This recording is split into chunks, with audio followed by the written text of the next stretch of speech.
कोल्हापूर जिल्हा दूध संघ गोकुळची मुदत ही संपल्यानंतर त्वरित प्रशासक शासनानं या ठिकाणी आणलेलं आहे. आम्ही मध्यंतरी म्हणलो होतो की अधिवेशनात देखील अत्यंत गडबडीनं 1,00,000 सोसायटींवर प्रशासक नेमाचा कायदा केला. पूर्वी कोविडच्या काळामध्ये आहे ती बॉडी कंटिन्यू ठेवावी या पद्धतीची भूमिका झाली होती. आणि मला वाटतंय ही निवडणूक पुढे जावी आणि प्रशासक यावा असे प्रयत्न गेले 6 महिने चालू होते. आता स्पष्टपणे दिसतंय आणि सहकाराच्या दृष्टीनं हे दुर्दैव आहे की निवडून येणारी बॉडी मग कुणाची येऊ दे, लोक ज्यांना निवडून देतात लोकशाहीनं त्यांनी पदाधिकारी किंवा सत्तेत असावं ही भूमिका शासनाने घेणं अभिप्रेत होतं. परंतु दुर्दैवानं प्रशासक आलेला आहे. आता आमची विनंती आहे की जो ॲफिडेव्हिट दिलेला आहे 70-75 दिवसामध्ये या 1200 संस्थांचं हिअरिंग पूर्ण व्हावं. आमची विनंती आहे दुग्ध यारना की ती हिअरिंग लवकर आवरा. आता परत पावसाळा आला की निवडणुका होणार नाहीत नियमाप्रमाणे, त्यामुळे परत पावसाळ्याच्या पुढे जाणार आहेत. किमान हे हिअरिंग संपवून किमान त्या 1200 लोकांना न्याय द्यावा आणि निवडणुकीची तयारी करून ठेवावी. जे ठराव मागवायचे त्याची सुरुवात या 70-75 दिवसानंतर होऊ शकते. या सगळ्या प्रक्रिया कराव्यात अशी आमची अपेक्षा साधारणपणे शासनाकडे त्या ठिकाणी असणार.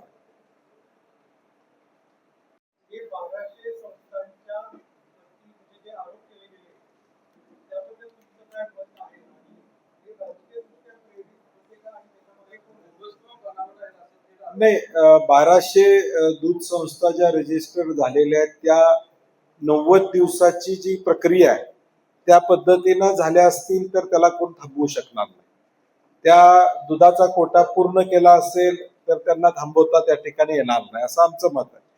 त्यामुळे 1200 मध्ये समजा तांत्रिक मुद्द्यावर एखाद्या 2 संस्था अडचणीत असतील तर त्या बाजूला जातील, परंतु सरसकट सगळ्या 1200 चुकीच्या आहेत असं होणार नाही.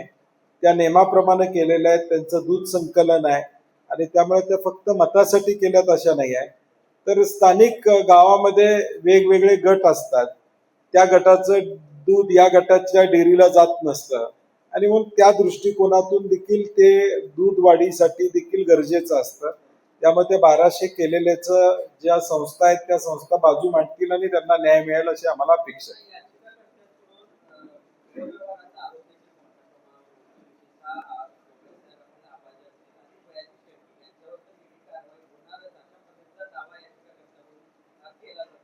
मी मागच्या वेळी म्हणलं तसं त्यांच्याशी चर्चा केली पाहिजे की बाबा तुमच्याकडे नेमकी अशी काय माहिती आहे की ज्याच्यामुळं ईडीची कारवाई त्या ठिकाणी संचालकांच्यावर या 3च संचालकांच्यावर होऊ शकते. त्यामुळे थोडा त्यांचा काय गैरसमज असेल तो काढणं महायुतीतल्या नेत्यांच्याकडून अपेक्षित होतं.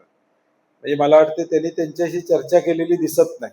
किमान त्यांच्याशी चर्चा करायला पाहिजे होती अशी आमची अपेक्षा आहे. मुळात महायुतीचा चेअरमन असताना प्रशासक येतोच कसा, मग महायुतीतल्या नेत्यांनाच पाहिजे होतं का हे असं मला आता वाटायला लागले.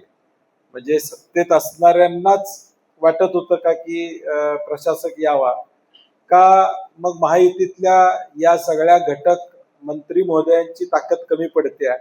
दोन्हीपैकी एकच आहे. एक तर जे सत्तेत सहभागी आहेत, मग मुश्रीफ साहेब असतील, प्रकाशराव आंबेडकर असतील, चंद्रदीप नरके असतील, विनय कोरे असतील, हे सगळे महायुतीतले सत्तेत त्या ठिकाणी आहेत. संजय बाबा गाडगे आहेत आता भाजपचे नेते. त्यामध्ये एक तर ह्यांनाच पाहिजे होता प्रशासक म्हणून थोडं नमतं त्यांनी घेतलेलं आहे किंवा मग ह्यांचं चालत नाही. दोन्हीपैकी एक काहीतरी आहे.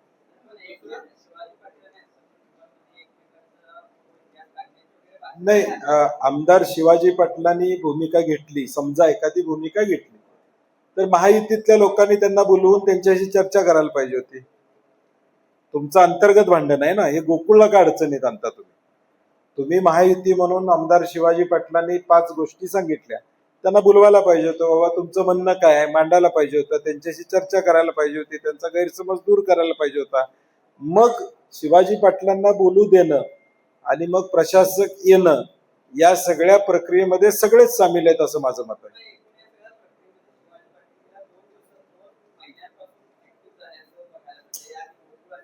नाही म्हणून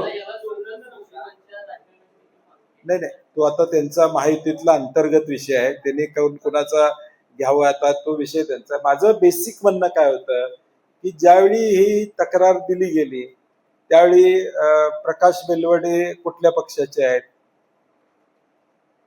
भाजपचे आहेत. मग त्यांची समजूत काढायला पाहिजे होती, त्यांना भाजपच्या लोकांनी बोलवून घ्यायला पाहिजे होतं, महायुतीतल्या लोकांनी त्यांच्यावर चर्चा करायला पाहिजे होती. त्यांचे काही गैरसमज असतील तर ते गैरसमज काढायला पाहिजे होते, बाबा असं नाही आहे असं आहे, म्हणून त्यांच्या घरातलं भांडण आहे ना. तुम्ही भाजप किंवा महायुतीनं खऱ्या अर्थानं हा प्रशासक आमच्या गोकुळवर लादलेला आहे. शेतकऱ्यांच्यावर महायुतीनं या ठिकाणी त्यांच्या अंतर्गत भांडणामुळे आमच्यावर प्रशासक या ठिकाणी आलेला आहे, हे सत्य आहे.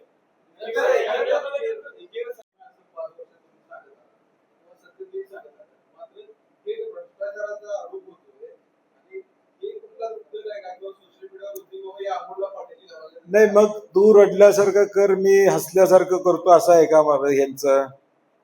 मी मगाशी वाक्य जे वापरलं, आमदार शिवाजी पाटलांचे 5 आक्षेप आहेत असं गृहीत धरूया, ते माहितीतल्या नेत्यांनी त्यांना बोलवून चर्चा करायला पाहिजे होती त्यांच्याबरोबर आणि त्यांची समजूत काढायला पाहिजे. का केले नाही तुम्ही? याचा अर्थ तुम्हालाही पाहिजे होतं किंवा मग तुमचं ऐकलं नाही. दोन्हीपैकी एक काहीतरी सिद्ध होतं.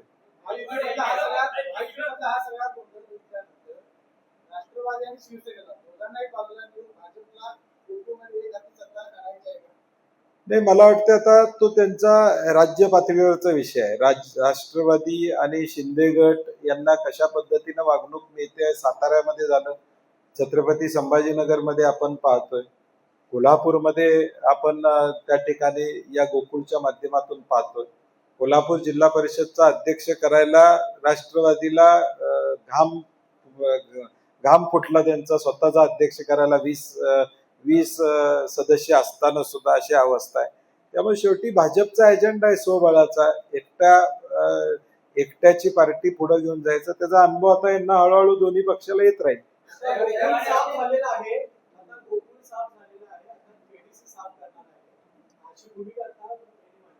नाही म्हणून मी म्हणतोय काय की ह्या 2 संस्था कोल्हापूर जिल्ह्याच्या अर्थवाहिनी आहेत. 5.5 लाख शेतकऱ्यांना गोकुळ या ठिकाणी मदत करतं. 10,000 कोटीच्या वर जिल्हा मध्यवर्ती बँकेच्या ठेवी आहेत. आम्ही जिल्हा मध्यवर्ती बँकेत संचालक म्हणून का जातोय?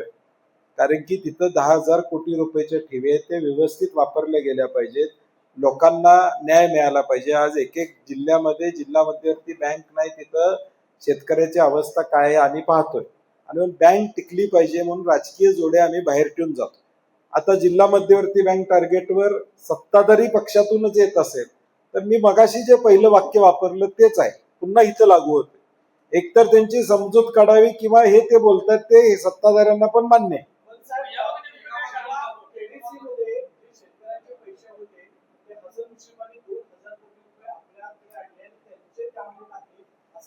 नाही म्हणून आता नेमकं काय आरोप केला माहित नाही, त्यांना बोलवून घेऊन चर्चा केली पाहिजे ना.